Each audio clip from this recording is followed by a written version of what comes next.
So I want to make a video about battling demonic entities and what that can look like and show up as, and basically just share my point of view and my knowledge on it, as someone that battled demonic entities her whole entire life, especially like in the home that I lived in most of my life and in the town.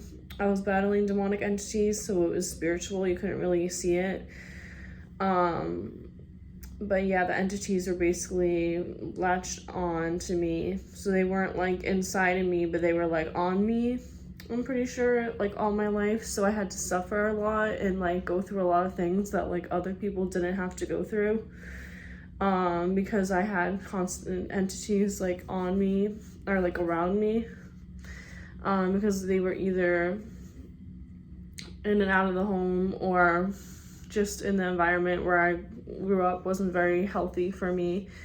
And they were on, and my parental figures, they were on them. So dealing with them and being around them, I had to deal with the entities that were on them. But thankfully the entities liked me, so that's why I've survived this far, because if they didn't, then I wouldn't be here today.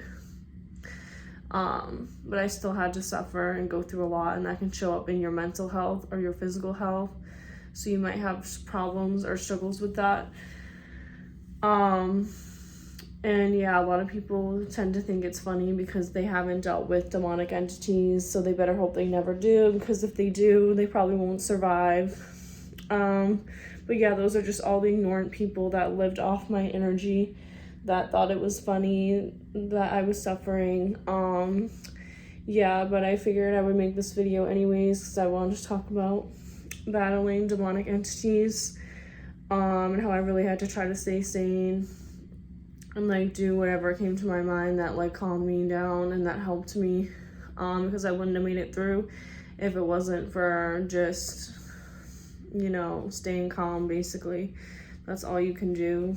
Because if you don't, you freak out. The entities don't like that. They don't like when you freak out, or when you do too much. So I couldn't really do too much. I had to really just deal with the situation and endure. But if it wasn't for them, I probably wouldn't have woken up to how serious and how bad like my situation was and is. So like really a lot of it's spiritual, so you can't really like see it. So to other people it may just look like it's not real, but for me it was very real. Yeah, it can leave you feeling like you don't know what to do, or you don't know what path to take. Entities can kind of confuse you like that, but the only thing that helps is listening to your intuition. If you don't, then you might get steered in the wrong direction. But yeah, basically I think dealing with entities, time is up eventually, and you have to either get yourself out of the situation, or you have to get some sort of help, or you have to somehow get it off you, and then you'll feel better. It's like some shit like that. Like that's how it works, but it wasn't ever really in me. It was just like latched onto me. So like I constantly had to deal with harsher lessons, like harsher experiences than other people. Like nobody really went through what I went through, so that's why like I feel very alone. I feel very alienated still to this day because nobody had the experiences that I had. But I guess that it makes me feel unique at the same time, because like not a lot of people understand where I'm coming from or like what I went through.